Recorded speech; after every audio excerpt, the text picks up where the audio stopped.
'Cause I'm mad today. This is Lawrence D. Adams when spirituality and the game collide. You got the thinking class. This is when you understand you can't lose with the game that we use. This is Lawrence D. Adams. Let's get it. I don't care what you say or what you do. You ain't heard nothing like this. What's going on, Tar? What's going on, Sharice? What's going on, True Savage? What's going on, Dre? What's going on, Sigma? Everyone in the chat room, salute to everyone. We had to change it up. Time to go to the next level. Let's get it.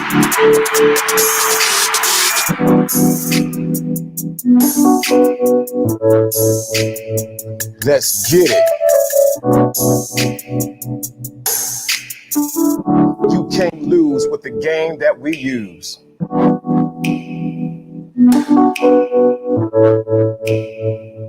Salute to everyone in the chat room. Let's get it started. Gloves are off.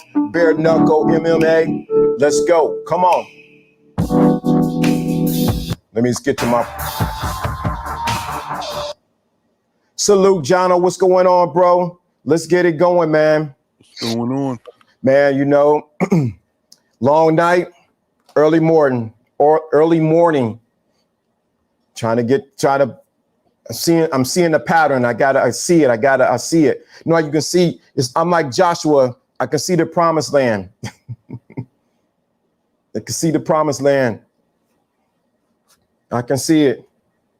Salute to the thinking class. Salute to everyone. Salute Joe Blast. Salute Fierce Soul. Salute everybody's coming in. This is Lawrence D. Adams. Jono is to my, is that my left or my right? Salute to you. If you missed yesterday, you missed it up. We'll do some game right at the last minute. You might want to get along and get that. But man, you know, I'm just, dude, man, you know how you feel like you looking at the grapes, you looking at the, we done marched around for what? Wait a minute, 7 months already. Dude, it's time to get it. And I see a pattern. When you know how you looking for something and you begin to see a pattern of how others are winning, you say, wait a minute, that's it. So I said, you know what? Okay, it's starting to grow inside. That's all I can say, man. I don't know if you know what I mean. I get it. And I just seeing the shift, the paradigm shift. Man, I'm seeing it as clear as day. I was today looking at no Instagram page I was looking at this morning. I just happened to stumble across that, and it was Flavor Flav and Bootsy Badass. I said, they got a podcast together. Imagine that. That's good. But it's something I seen. I said, aha. I see a strategy right there. I see a strategy. If you like the new intro, let me know, because I had to change the intro last night. It's an old track I made for my niece, actually, for my baby niece. And I just said, you know what? Let me put that as the intro. And so I just changed it up a little bit, man. But I see this move, man. I'm like, I know it, but in knowing this move, it has to be authentic. So we still talk about you can't lose with the game we use, but I'm talking about because I want them to get the behind the scenes, but on the scenes what we're doing. But I see this move, I see a pattern I've been watching, and if you catch it, man, I'm trying to articulate it, man. I see it though. I see a pattern in those who do certain things and their results. Love the new intro. Good. I appreciate it. You had to switch it up, man. Because you know that we've been doing that intro for about 6-7 months. Time to switch it up. Change the intro, change some more stuff. Time to go to the next level. Because if you stay the same, you begin to go stagnant. And we don't want to do that ever with this. So anyway, man, I know I'm talking, but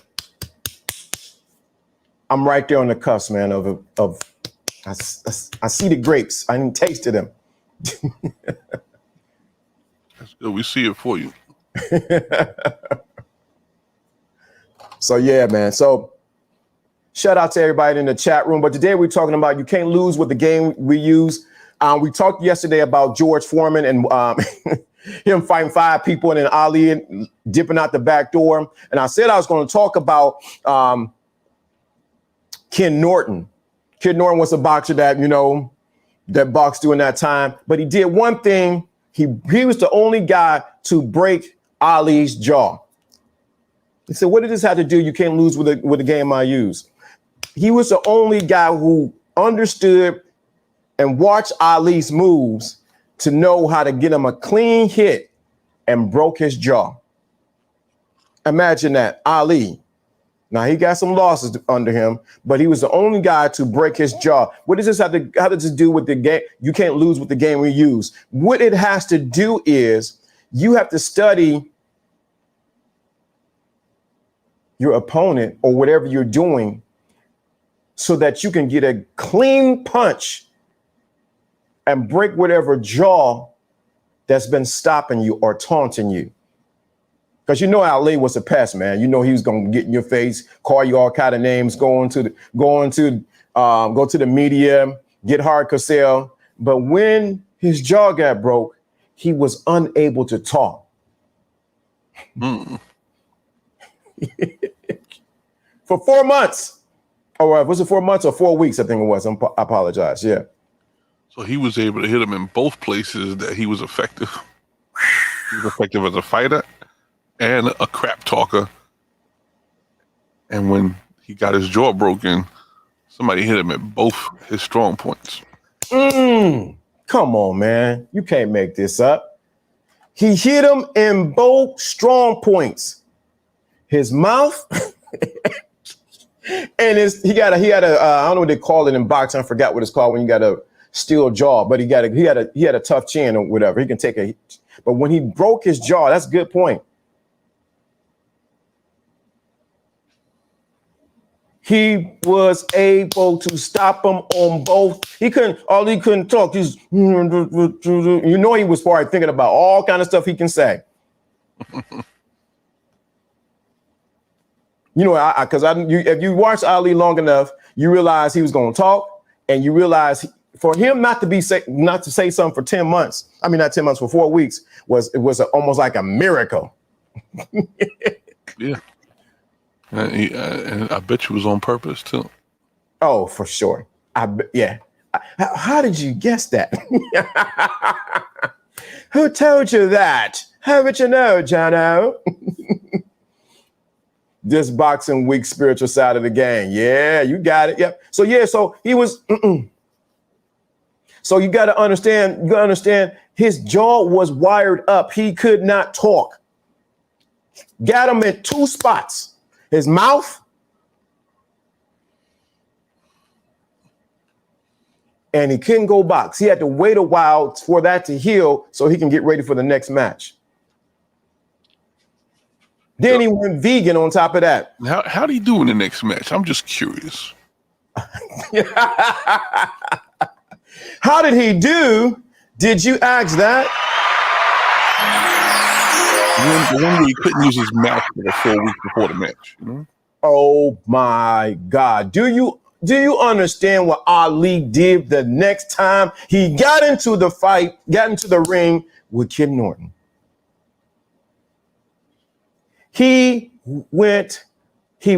First thing he did was, so I was watching it and I slowed it down. He protected his chin, his jaw. Mm-hmm. So it wouldn't happen again. And then he went to a different he had to change his tactics because what he did before didn't work and he got a clean shot on his jaw. But he still talked crap to Ken Norton. Just because he had a loss, he didn't desert his tactic. Come on, man. Just because he had a loss didn't mean he deserted his tactic.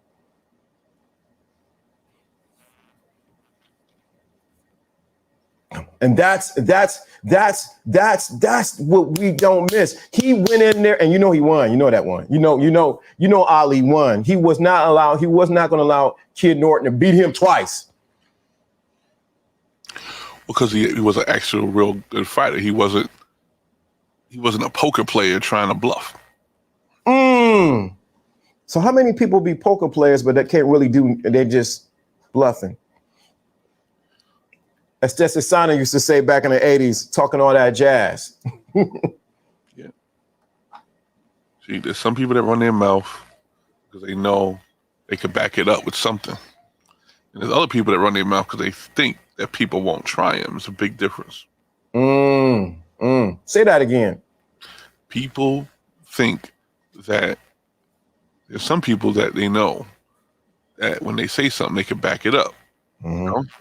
There's an old saying, put your money where your mouth is. You know what I'm saying? That means if you could say something, you could bet on it. You know what I'm saying? Right. And if you could bet on it, that means you know it's a sure thing. Other people are running their mouth because they think somebody won't try them. And those are the people you gotta look out for. Right. Because if you get tried, woo, boy, it's all go Frazier, down go Frazier. That would be your song. But Ali got in there and he protected his chin and still talked crap to Ken Norton and actually won. Yeah, you have to really like put that into perspective sometimes. You know, a lot of times people will look at a person and think that because they draw their energy from the crowd don't mean they don't have the internal fight. And Ali had a special trait where he could draw from the crowd to make sure that he could defeat somebody mentally, but he still had the internal fight to not want to lose and make sure he prevailed and had a victory. So you got to have, what you're saying is you got to have an internal fight and also know how to be able to draw from the crowd their strength. Absolutely. That's the depiction of a real sportsman. If you look at the sportsmen of all yesteryear, you'll notice that. Michael Jordan, Kobe Bryant, that's just two basketball players.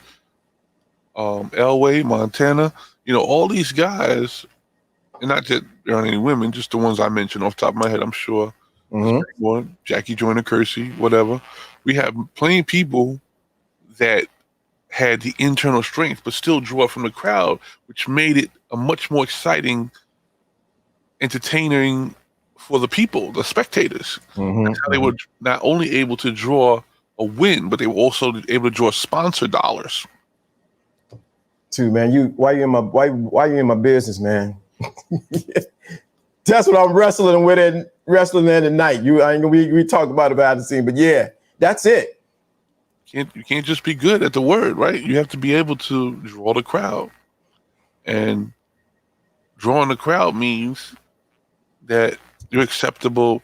The word is not just good, but the word is acceptable by many.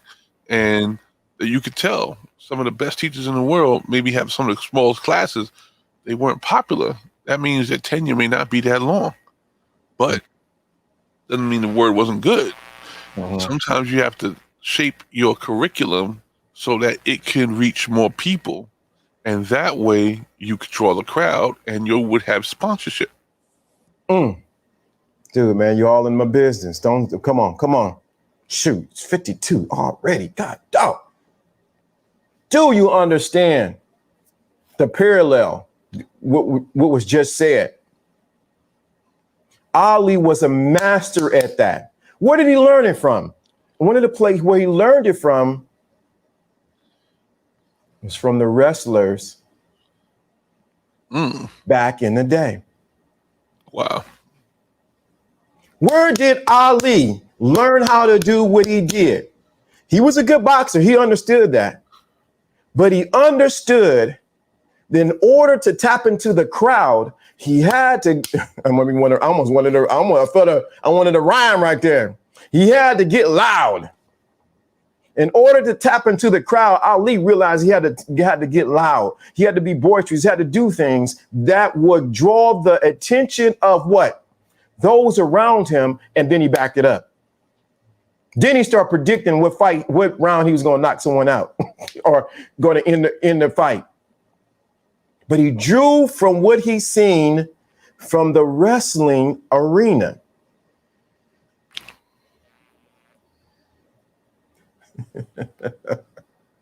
He understood that game and what? Took it over. Boom. So this was way before Ric Flair. This is way before Ric Flair wasn't even out then. Yeah. And if you think about it, the purses weren't that high with the wrestling the way they had to make their money was through sponsorship, right? Mm-hmm. The federations themselves weren't that well established. They were there, but they weren't that well established where they could guarantee everybody to get the money they need to get in order to make a living. So the more flamboyant or the more out, the people that could draw from the crowd and make them want to appear, that means they got more ticket sales and then they got more participation. So you're looking at a marketing tactic more so than a skill level. So yeah, he knew the market. So you can't lose with the game we what? Use. He understood the marketing tactic of the wrestlers, but then he said, let me translate this over into the what? Boxing arena. Yeah, and if you think about it, he saved the whole industry because those kind of people, if one talent, whoever they fight, is going to be just as popular, you see? So it's going to be a situation where everybody gets to eat, not just the person who puts the effort forth, Now, it's something you said that, man, because Howard Cosell asked him, he said, Ali, why are you fighting these guys that you know you can beat? Well, I'm not, Ali. Well, you got to understand, I'm fighting them because they would have never had a chance to get the money that they was going to get if they never boxed me. See? Why did Mayweather fight Pacquiao? Think about it. It wasn't because we know that was a long time coming, but he picked him at a very particular point of his career where it wasn't actually necessary to have the win more so than it was to get the $300 million. You see what I'm saying? Come on. There it is. There it is. I wish I had a song. There it is. That's from the rap. There it is. That's it right there. That's from Jet Matches. There it is. Right there. So when you analyze the fight, you start to realize that even the Tyson Holyfield fight, that fight it's an exhibition fight. It wasn't meant to be, what do they call it? Punch that. I think it's called punch that worthy, or basically championship belt or whatever. Nah. It wasn't gonna be a title. You know what I'm saying? Mm-mm. When Mayweather fights, what's the other Paul brother name? I know it's Jake Paul and the other one. I can't. Paul. But basically, fighting them was not accredited. You know what I'm saying? And Logan Paul. It was Logan Paul. Logan Paul. So when he fought Logan Paul, it wasn't because he was trying to get another title. Matter of fact, I think he went easy on him.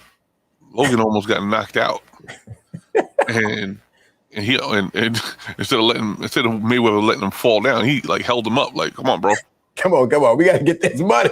Get this money."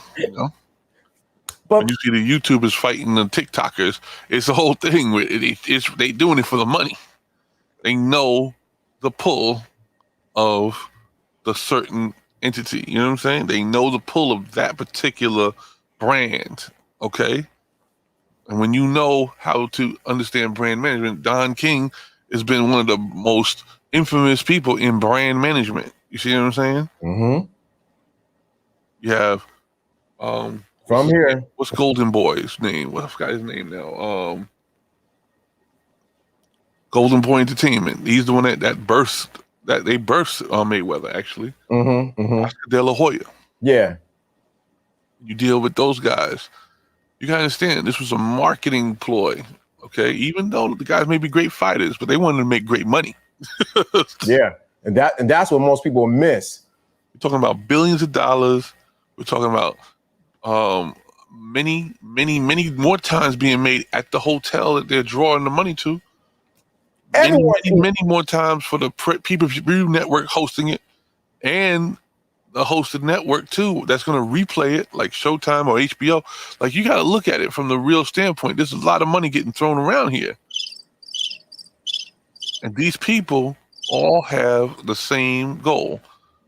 They wasn't trying to just win a fight. They were trying to make sure enough buzz went around so that it went what's called affiliate marketing or viral marketing. It goes to somebody without them even having to tell. You're going to tell your friend, oh, you're going to get the fight? Oh, you're going to get the fight? You're going to have the fight on your TV? It's like, it starts to become the normal conversation. Right. Now, of course, when Ali came out, they were marketing it a whole different way. They had sponsors. You saw the names of the sponsors, everything like that. But guess what? Now, we're talking back then, those are 5 and 6 figure numbers. Now you're talking millions, 9-figure numbers. Right. Closer to maybe billions. Right. Look at how the UFC is. Oh my God. Dana White. I mean, this guy only had it was actually the sport wasn't even doing that great. Somebody gave him a chance and turned into a $4 billion industry. Come on. And that's what we gotta all be cognizant of. The small entity you're birthing, we don't know the size it's supposed to be. But when it's your chance, take it. Take it. Take the gloves off and hit. And it's funny you said it, because when you look, I was watching the video, Ali went to Sonny Liston's house on a bus and told him, I'm going to beat you. You ain't nothing. Then when they were doing interviews, what did he do? He went to, he was like, I got you. You're going to go down, you big bear. He went after him. See what happened right there. You got to understand the strategy that Ali was using. He was, like you say, he was not only a good boxer, but he was also his own best promoter. True. Matter of fact, he probably changed the sport itself. That promotion was all part of the boxing game. Oh, yeah. And wrestling just emphasized it. Yeah. Promotion was just part of it. It's almost more time invested in the fight itself. Right. So and that's the thing. Even when Mayweather and Logan, when they got into it at the stadium, come on, man. When Logan took his hat off. Come on. That was Jake. Jake actually did that. Okay. It was to me, that's fanfare. You know what I'm saying? Right. That's the way that you weren't gonna hear about the fight until you heard about the conflict that had to go before the fight. You see what I'm saying? They don't understand, dude. You understand the game that's going on right here. Do you understand the game? The game right there. That's the problem now. That's why certain people I see, and we're not going to name them, they're winning because they did that. They stirred the hornet's nest up. They kicked it. and then they had a whole trap on the outside. Right. Stir the hornet. That's what they did. And all he's doing is Pied Piper right to the bank.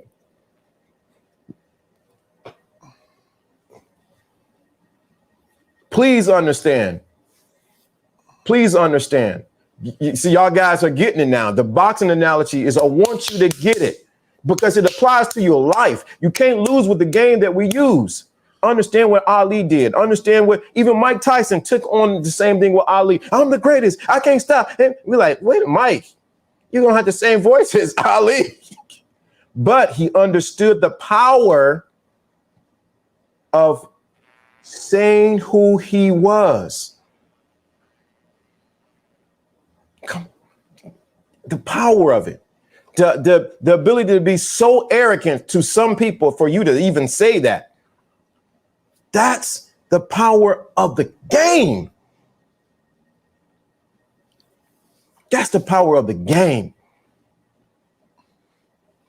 Stop playing the game with the chickens and come up here with the eagles. It's true. Stop flapping your wings when you know you can't fly. That makes you. That's the poser we were talking about earlier.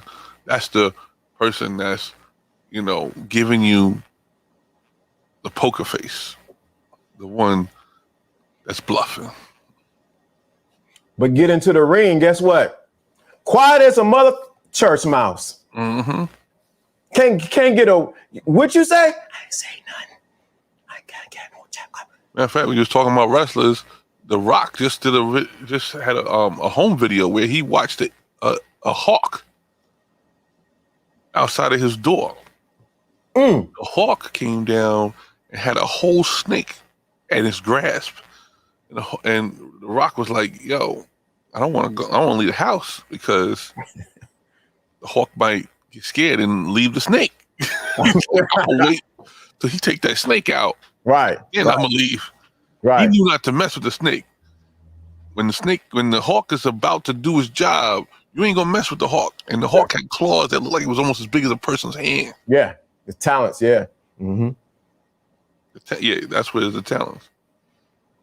But you see what I'm saying? See how all that kind of wraps together? Like, when you a scared little chicken, you shouldn't even be making all that extra noise because you might get taken out. We might end up being KFC. with how many herbs and spices, baby? You know what I'm saying? With a side of biscuits, and I want mashed potatoes. I don't know about you, John, but I like mashed potatoes. Mm-hmm. Gotta understand. Mac and cheese. Mac and cheese. Come on. See, but the hawk, we ain't talking about no hawk dinner, right? You know why? Because they're a lot harder to catch. They are predators. They're not preyed upon. No, yeah, never. Only time you're gonna get them is when they're on their dying bed. Mm-hmm. They know how to fly up with the eagles.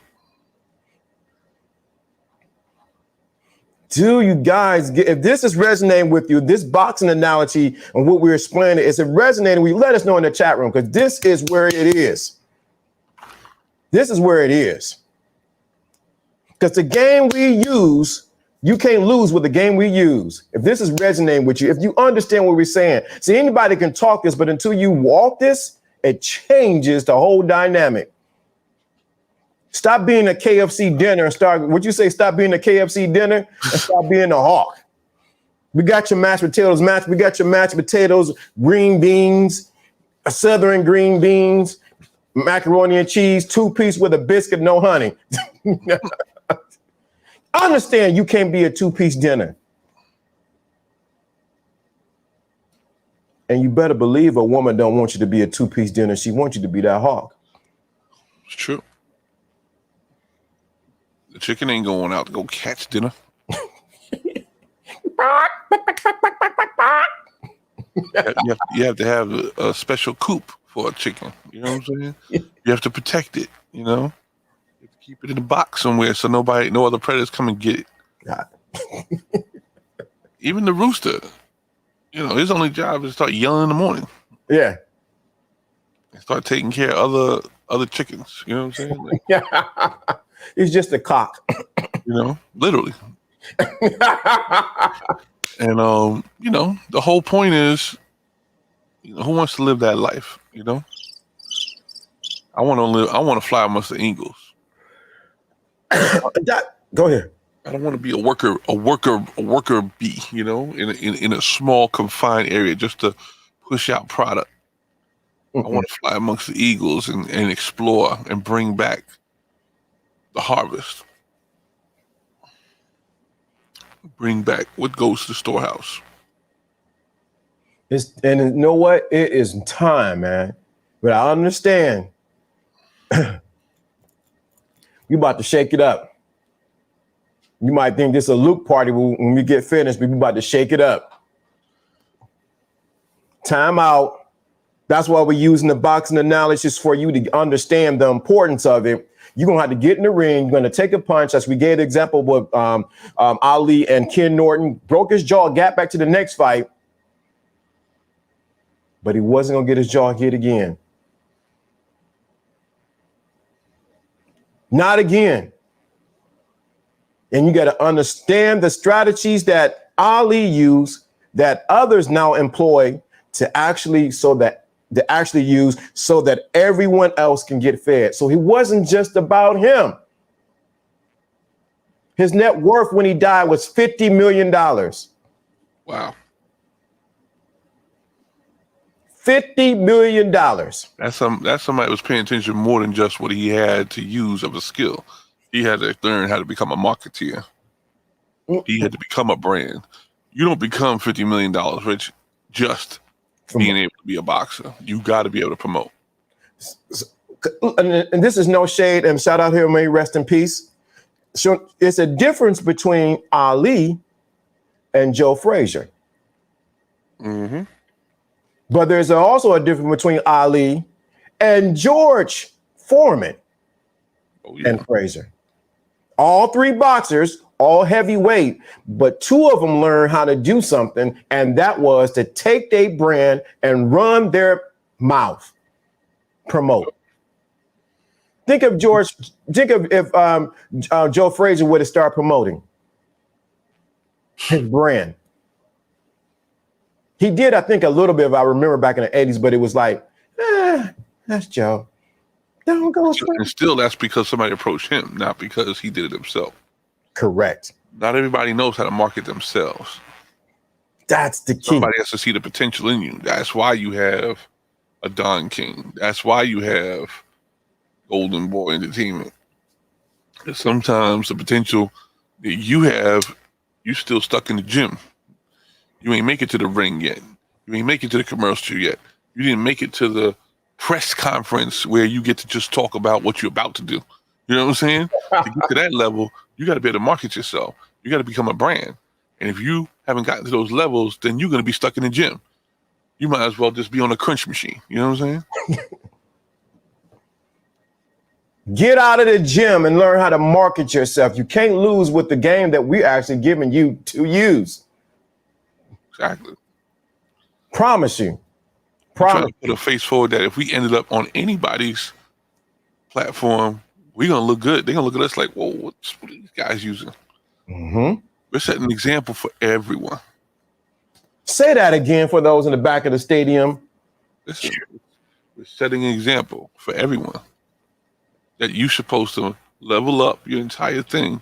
And that way, when you start getting, see, it's one thing when people ask you to come on because they just want to hear the information and you become filler for their show. But it's another thing when you become the guest and now everybody's paying attention to you and want you to come back.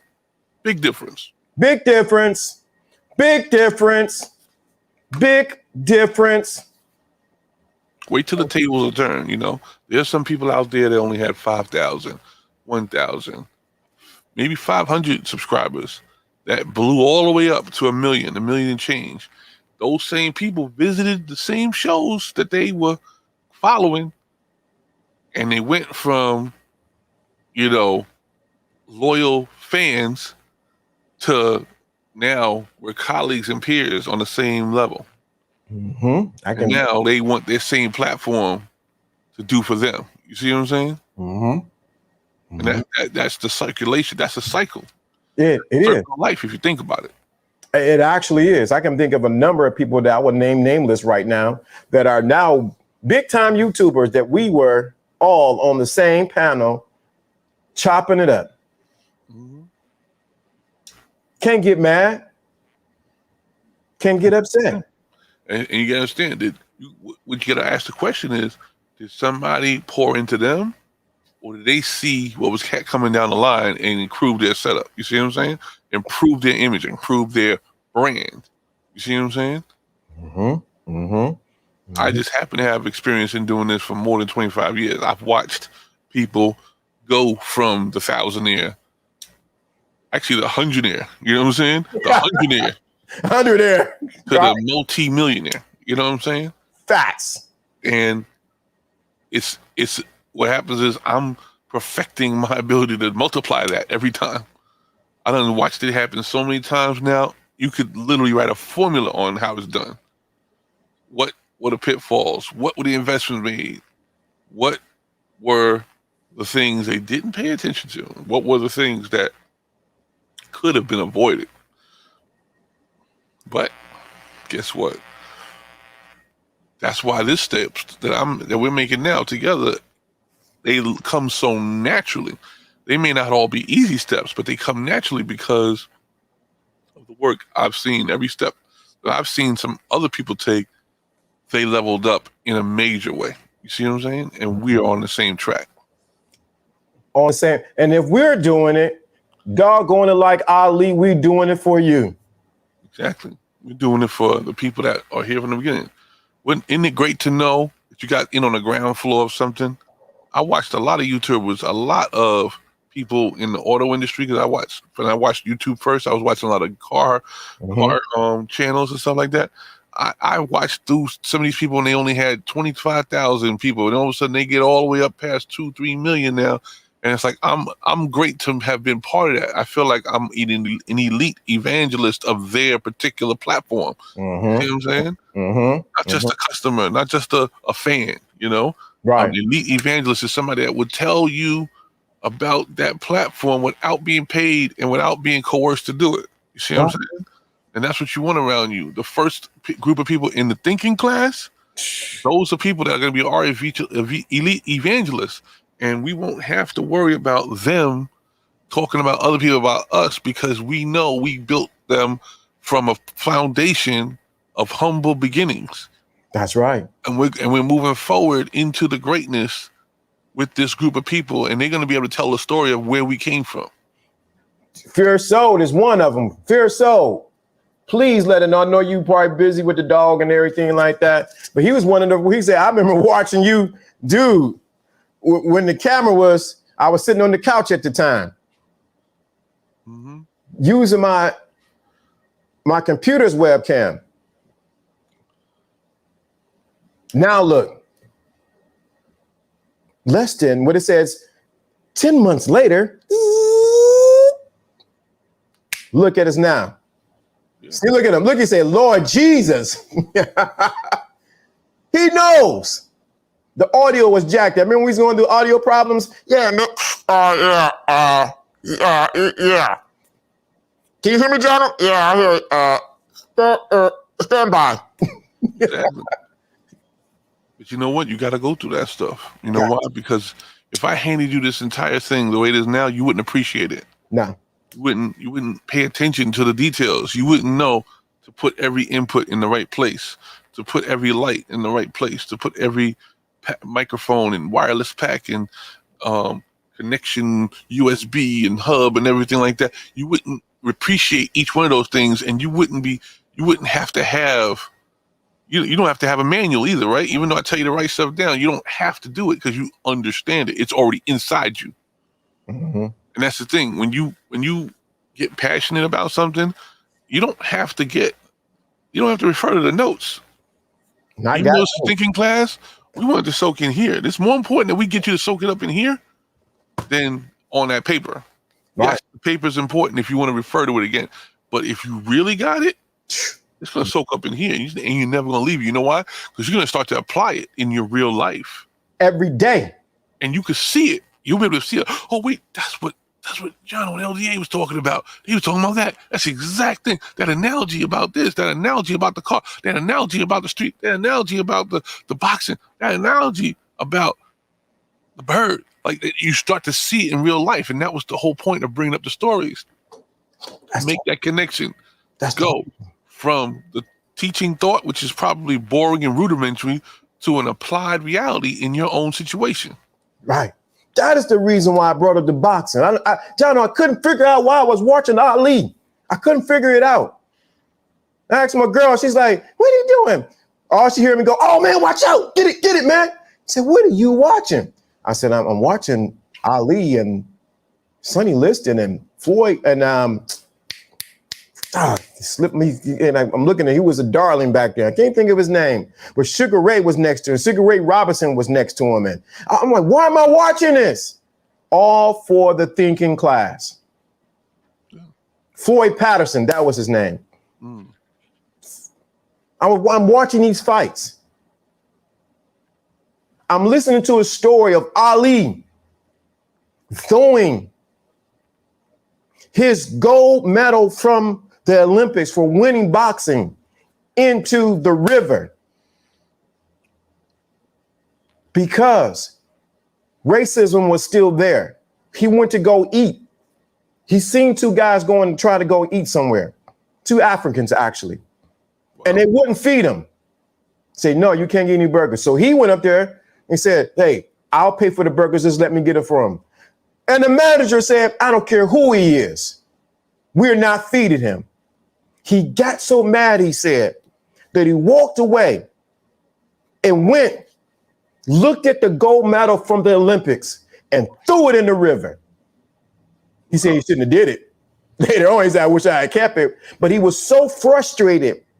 Now here he had won the gold medal for the United States, but yet the United States had not changed in how they were treating the black man. Yeah. That's anybody in that struggle would understand what that was going on with there. You won the gold medal as a 21, 22-year-old guy for the Olympics. And you come back to your own city and they treat you like sugar honey iced tea. The guy said, I don't care who he is. We're not serving him. Look at that. All that strength and all that influence still can't penetrate the ignorant mind. I bet you years later, that man who refused to serve him, he was still Cassius Clay at the time, refused to serve him, ate his words. Or sometimes what happens is the bubble stays intact and they don't ever leave the bubble and they don't realize how expanded their mind would have been if they changed it. I'm gonna tell you what I would have did. And it's just me talking. I'm gonna tell you what I would have did. Okay, no problem. Sure, no problem, boss. Call somebody up. Hey, man. Bought the little stand, burger stand, and had him working for me. Oh, yeah. We know somebody who did that. Well, not so much did that, but you know, in Florida, they didn't even know he owned the place. I had a mind to do that for a couple places I've been to. It'll happen. Say that again. I said, it'll happen. Oh, it will happen. It will happen.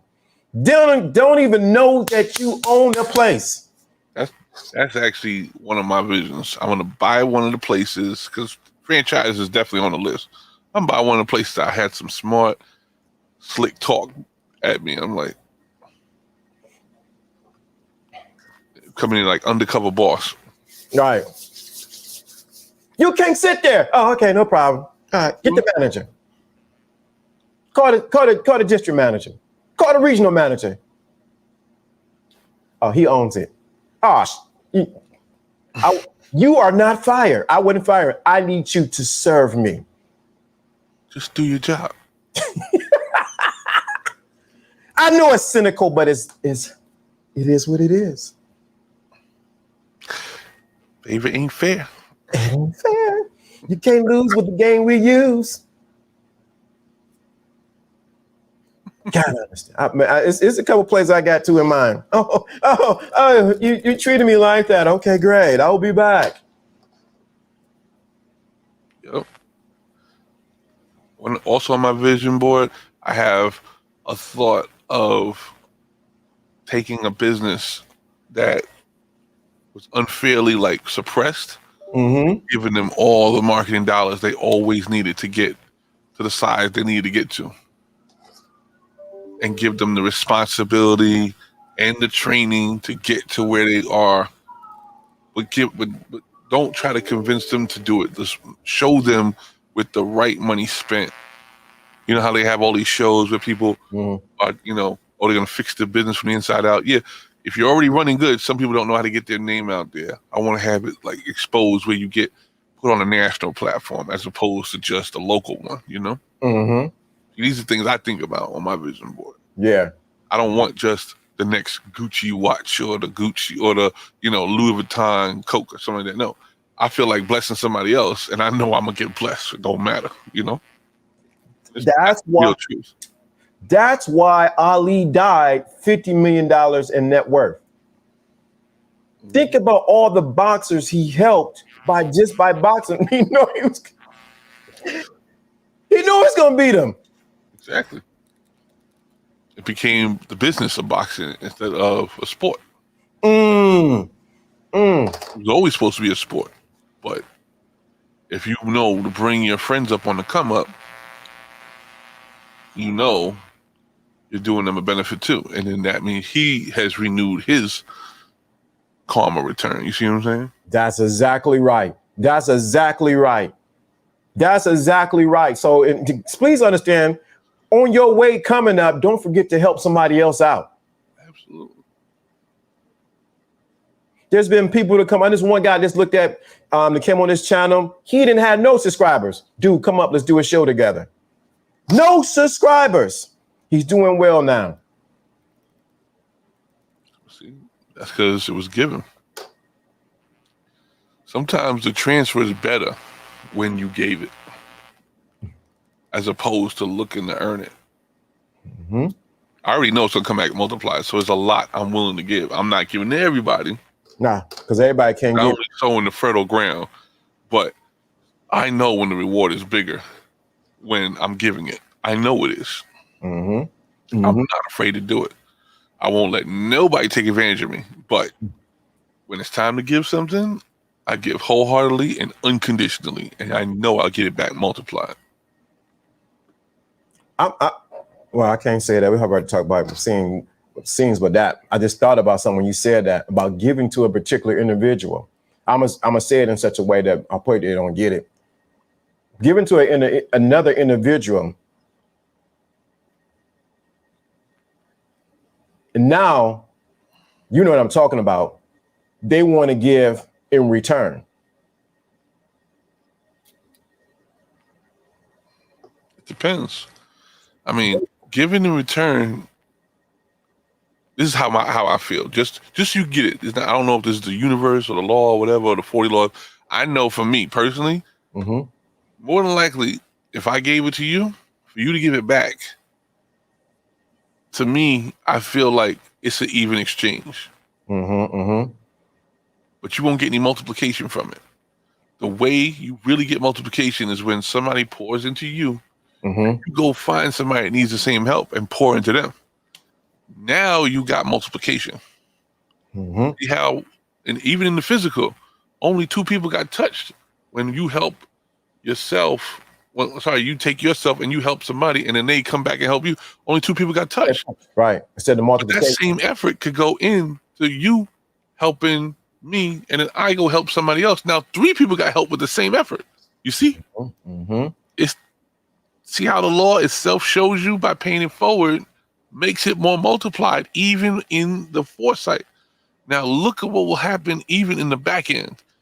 Both people that helped somebody who needed the help will actually get multiplied onto their situation. And you have to you just have to look at it. It's just mental mathematics. You know you're doing good for somebody who needs help. That's why you don't see all the billionaires in the world throwing in money at the homeless. Yeah, they'll put money in homeless programs. Right. They'll put money in agriculture. They'll put money in infrastructure. They'll put money in. They're not going to hand. First of all, they're not going to hand anybody directly the money. They know that will be irresponsible with it. And then second of all, Bezos is not going to hand a bunch of money to Bill Gates. Yeah. Why would he do that? You don't need it. You don't need it. No, they make talking have to tea. a point, we got so much money, you're not even in competition with this person anymore. Come on. When Bugatti made their last car, the Chiron Super Sport, it went over 300 miles an hour. And they said, listen, the competition for the the speed, the higher speed race, the top speed race is over. We will no longer go after that record. Doesn't matter if you beat us. We're not in the race no more. They decided we've hit our limit. We're gonna go 400 miles an hour on land. Right. Where? What track? They don't even have a track you can race that on. So what's the point? I think in Dubai they have a 5-mile track, but still, the point is, you have to decide when all your competition is to now help the people who are on their way up, not the people who are your peers anymore. Oh, I see Clarence there. But see, that's the whole thing. We have to really look at it from a standpoint of who are you helping? Yeah. Can you put yourself in a situation where the impact that you want to make on somebody's life really does change it? Yeah. You're not doing it for TV. You're not doing it for the speculative response. You're looking for real results. And yes, at some point, it's going to be a daily occurrence to just go down and change somebody's life. Daily. Go down to somebody who's probably going to court that day and they got like major bills. They're going to close them down or just go in and just change their whole life and say, listen, we're going to turn this around. You know, circumstance shouldn't be an issue for you, and move you into the next level of your situation and set you on the right course. No strings attached. I watched. I know I guess we're just talking about sport. I think about Shaquille O'Neal do that all the time. He was in a jewelry store and seen this guy trying to pay for an engagement ring for his girl.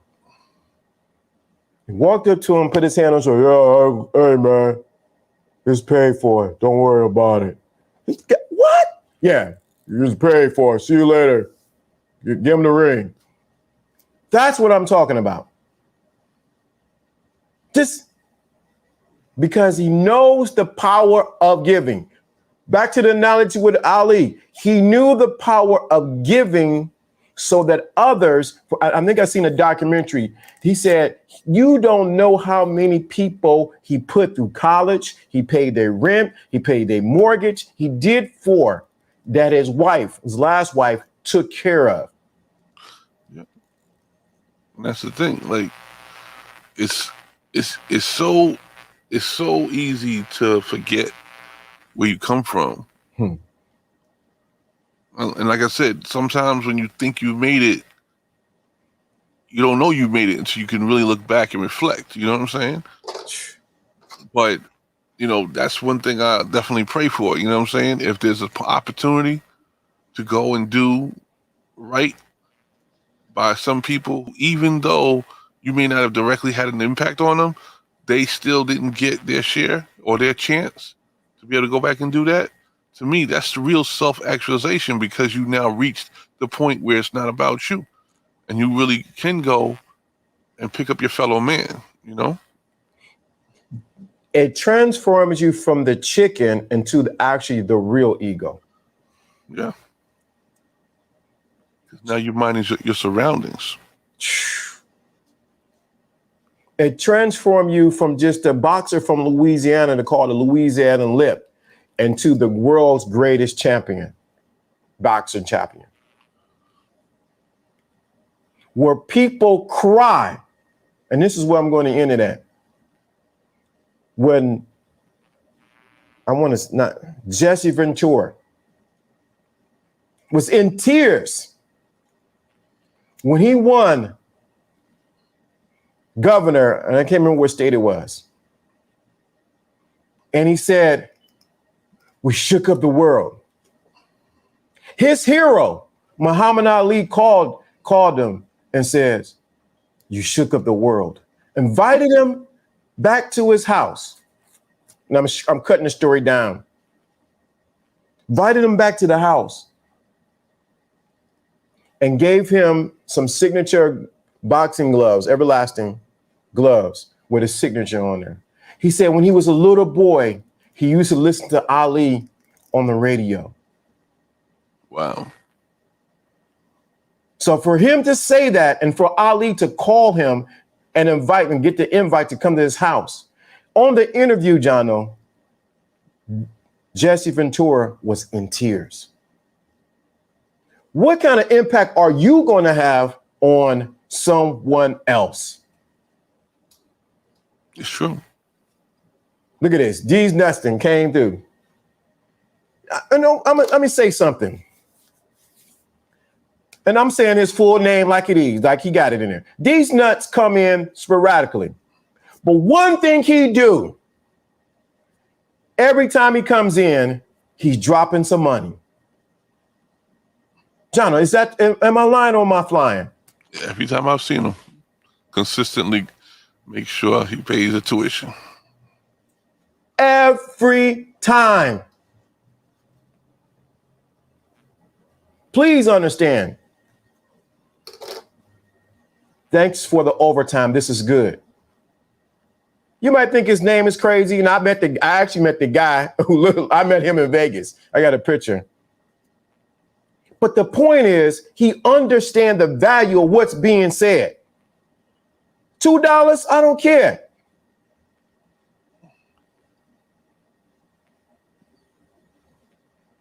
He understands the impact of what we're talking about. Don't get so comfortable with the thinking class that you fall on your ass.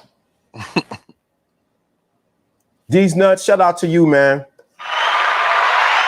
Seriously. Seriously.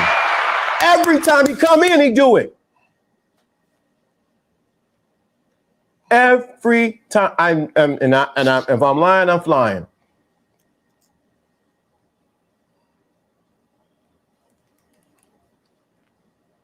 I'm just saying. When you value something, guess what? Put your money with it. You put your money on it. You only value something what? That you paid for. Just think about it. You may think it's already paid for. You may think this is already paid for. You may think that everything over there in LDA Studios paid for. Yeah, but what else would you be putting your contribution towards? It would be putting toward getting it out to other people who haven't heard it yet. That's it. What do you think we've been building for? We're building for the expansion. We're building to get to a greater size audience. And you know what? It's going to take participation to get there. That's what's going to take. Shout out to these nuts. And I'm saying it that way because somebody need to hear it. Story back to Jesse Ventura. What impact will you have on somebody else? Your life. You may not be on YouTube. You may not have a channel. You may just be doing what you're doing. Well, what impact will you have on this generation, your generation, or where you going?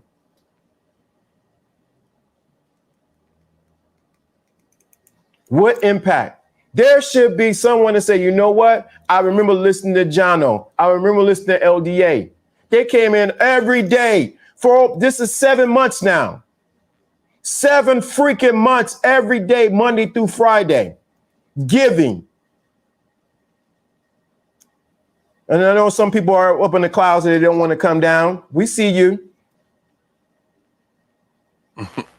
Trust me, we see you. And we know you're watching because you witnessed. Anyway, I'm about to flip about the mouth. Because you can't make this up. But I'm just talking. We see you. But the impact is crazy. I got to get ready to go, man. Anything else, JONO, man? I think we didn't took the gloves off, man. Hey, I think we left it right where we need to be. Uh-oh. Who wants to smoke, LDA? Beef with these folks. Who wants to smoke?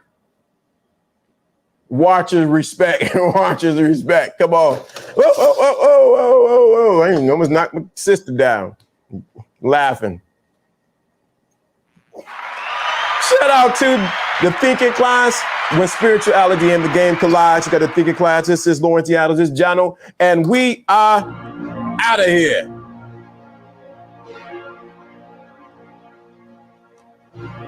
Man, I was ready to go off today, man. I don't know what's in me, man. I know it's time. You know how you can feel it? Yeah. You can feel it just like by looking at the watch. Man. You know what time it is. Somebody call me with no caller ID. Who's calling me right now? They don't know they're about to be on this stream. Hello? Hello? Who is this?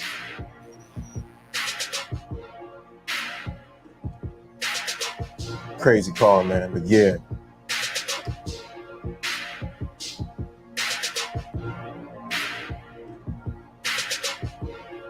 They don't want none of this stuff on. They don't want no beef with us, John. You know that, don't you?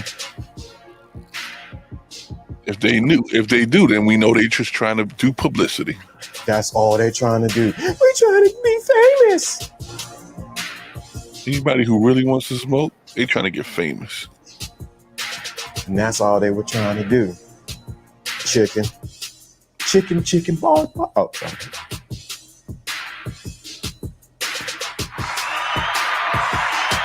What are we going to talk about tomorrow? We'll see. I like these boxing analogies. Man. We'll see. Tomorrow's Thursday. Just hump day. Oh, we got to go.